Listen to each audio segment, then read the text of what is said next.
A family vacation quickly turns into a nightmare when racist police officers decides they don't belong here. Unaware that the man they are detaining is an FBI agent. What happens when the truth comes out? Subscribe the channel and follow to see how this story unfolds. It was supposed to be the perfect vacation. A much-needed break from the grind of everyday life. The Johnson family, Darius, his wife, Alexis, and their two kids, Mia and Jamal, had been planning this trip for months. They had chosen a picturesque lakeside town in the Smoky Mountains, far from the daily pressures of work, school, and city life. The air was crisp and the scenery was breathtaking, an idyllic escape. Darius had always loved the mountains. It reminded him of his childhood, growing up in a quiet neighborhood with his parents, where the most complicated thing he had to worry about was getting his homework done or playing basketball in the driveway. Now, as a father himself, he wanted to give his own children that same sense of freedom and peace. It was the perfect place for them to relax, hike, and reconnect with one another. But what should have been a quiet getaway quickly turned into a nightmare that would shake their lives to the core. It all began on a warm Sunday afternoon, when the Johnsons were exploring the small town, soaking in the charming shops and historic buildings that lined the streets. Mia and Jamal had their faces pressed against the windows of an old-fashioned ice cream parlor, eagerly choosing their flavors. Alexis was busy scrolling through her phone, checking in with friends, while Darius stood on the sidewalk, scanning the surroundings. He liked to be aware of his environment, something he had learned in his years working for the FBI. A few minutes later, Darius noticed the police car parked across the street. It wasn't unusual to see a police presence in a small town, especially one known for its tourism. However, as he looked closer, something felt off. The two officers inside the car were watching the family intently, their eyes lingering on them for far longer than was comfortable. Darius dismissed it at first, thinking that maybe they were just doing their rounds or looking for something suspicious. But then, he noticed the officer in the passenger seat subtly shake his head, as if speaking to his partner. "Let's keep moving," Darius said quietly to Alexis, but not so quietly that the officers wouldn't hear. She looked up, and without saying anything, followed his gaze toward the police car. Her expression faltered slightly, but she said nothing. Alexis was used to this. As a black woman, she had learned to read the subtle signs of racial profiling over the years. The Johnsons made their way down the sidewalk, turning down a side street to explore a small park. The moment they stepped onto the path that led through the trees, the squad car pulled up next to them. The two officers stepped out, their movements deliberate and rigid. Darius's hand instinctively went to the small of his back, near the concealed holster where his personal weapon was usually kept. He wasn't carrying today, it wasn't needed for a family vacation. But his training kicked in, the decades of experience in law enforcement taking over. He stayed calm, assessing the situation. "Good afternoon, folks," the officer in the driver's seat said, his tone dismissive but polite. "We've had reports of suspicious activity around this area, and we need to ask you a few questions." Darius gave him a polite but firm look. "What kind of suspicious activity are we talking about, officer?" The second officer, a woman in her 30s with a stern look on her face, spoke up. "We've received complaints of a group of black individuals causing a disturbance in the area. Just need to make sure everything's in order." Darius raised an eyebrow. The implication was clear. The officers had already assumed something was wrong because of the color of their skin. "We're just tourists," Alexis said, her voice steady but her eyes narrowing. "We're just walking through. No disturbance." The male officer glanced at the rest of the family. Mia and Jamal had moved behind their parents, sensing the tension. Jamal, at 11, was tall for his age, with the same strong jawline as his father. Mia, 12, was smaller, with a quiet demeanor that often hid her sharp intelligence. But neither of them was naive enough not to recognize that something was wrong. "I'm afraid we're going to need to ask you to step over here," the female officer said, her hand hovering near her weapon. "You'll need to answer some questions."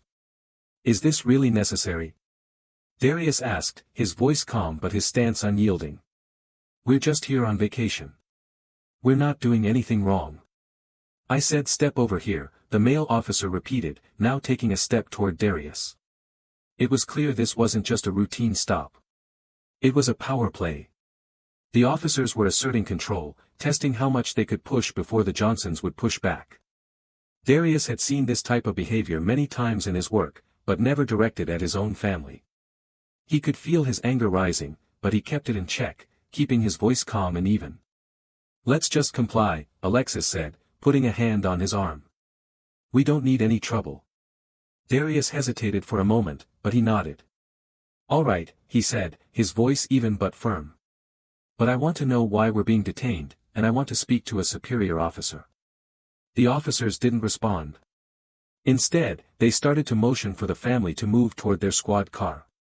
Mia and Jamal followed their parents, looking confused but scared. As they reached the vehicle, the female officer grabbed Alexis by the arm. "Hey!" Darius barked, stepping forward. The officer immediately pushed him back. "Don't touch me, sir," she said with a harsh tone. "I wasn't touching you," Darius replied, his voice growing colder. He was trying to keep his cool, but the feeling of being unfairly targeted was starting to ignite something deeper within him. He had a right to defend his family. The officers didn't seem to care about his objections. In a matter of seconds, they had handcuffed Darius and Alexis, forcing them into the back of the squad car. Jamal and Mia stood in shock, their minds racing, not fully understanding what was happening. But what neither officer knew was that Darius Johnson wasn't just a black man on vacation. He wasn't just some random tourist they could push around. Darius wasn't a civilian, he was an FBI agent, an agent who had worked in various undercover operations, dealing with some of the most dangerous criminals in the country.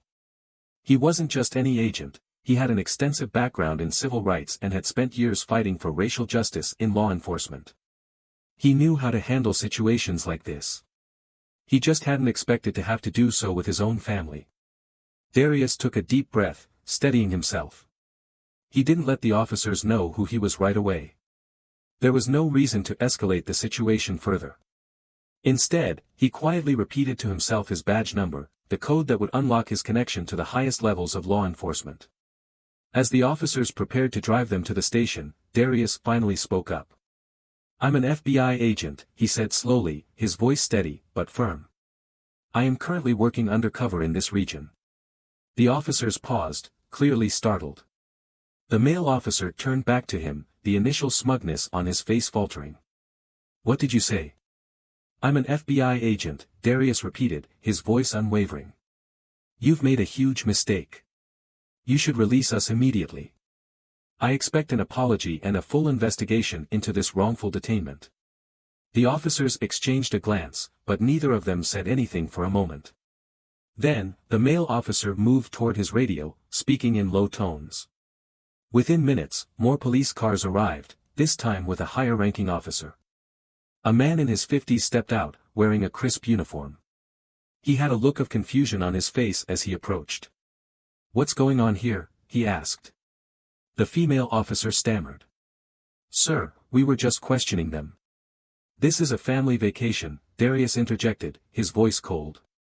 "And I've had enough of your questioning." The new officer looked Darius over carefully. Then he nodded slightly. "I'll need to verify your identity. We'll handle this, and you'll be released momentarily." It didn't take long for the officer to make the necessary calls. Soon after, Darius's identity was confirmed, and the arresting officers were forced to apologize. The family was let go, but the damage had already been done. The Johnsons returned to their cabin in silence. Jamal and Mia were too shocked to speak, and Alexis was visibly upset, though she kept her feelings to herself. Darius, however, could feel the weight of the entire situation. His heart ached for his children, who had seen firsthand how the system he had spent his life working within could be so broken. He had spent years fighting for justice, but it didn't matter in that moment. The officers hadn't seen him as an FBI agent, they had seen him as a black man, and that was enough for them to treat him with suspicion, to question his presence, to assume the worst. "I'm sorry," Darius said quietly, once they were all inside the cabin. He turned to Alexis, his voice raw. "I should have done more. I should have said something sooner." She shook her head, sitting beside him. "You did what you could. It's not your fault. But, this isn't over. We need to make sure this doesn't happen to anyone else." Darius nodded solemnly. He knew the fight wasn't over. This was just the beginning. And as much as he wanted to enjoy the vacation with his family, he knew that the next battle was already beginning.